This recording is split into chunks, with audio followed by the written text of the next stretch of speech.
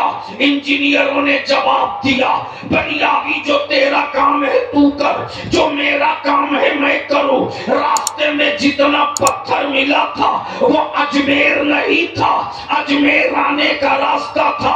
अगर कभी कोई अजमेर आया ना हो, पहली मर्तबा नेवरा शरीफ से चला हो और रास्ते से भटकाने वाले जगह जगह जमात लिए खड़े हो, तो पूछने की जरूरत नहीं है।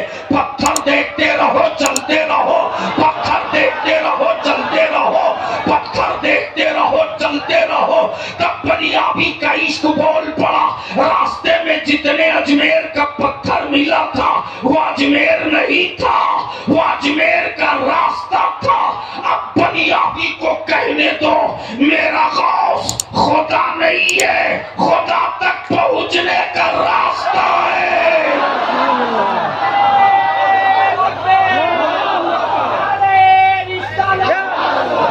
मेरा महबूब इलाही खुदा नहीं है, खुदा तक पहुंचने का रास्ता है। मेरा गरीब नवाज खुदा नहीं है, खुदा तक पहुंचने का रास्ता है।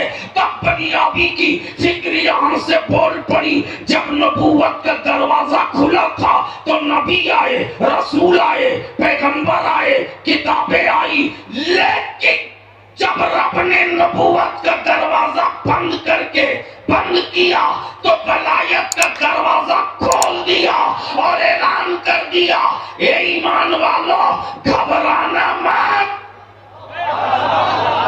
अब नबी नहीं जाएंगे, अब रसूल नहीं जाएंगे, अब नबी नहीं जाएंगे, अब रसूल नहीं जाएंगे, अब किताबें नहीं उतारी जाएंगी, अब जिब्रील कलाम लेकर नहीं जाएंगे, बल्कि आप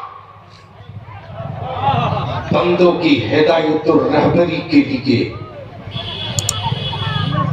अगवास जाएंगे, अक्ताब जाएंगे, नकबा जाएंगे, नजबा जाएंगे, मजूदीन जाएंगे, मशाइखीन जाएंगे, इमाम मुज्तहिदीन जाएंगे। और जब बुजुर्गों की चौखट की अजमत पर कोई पागल मुल्ला पत्थर मारेगा तो उसका जवाब देने के लिए बरेली में इमाम अहमद रजा जाए।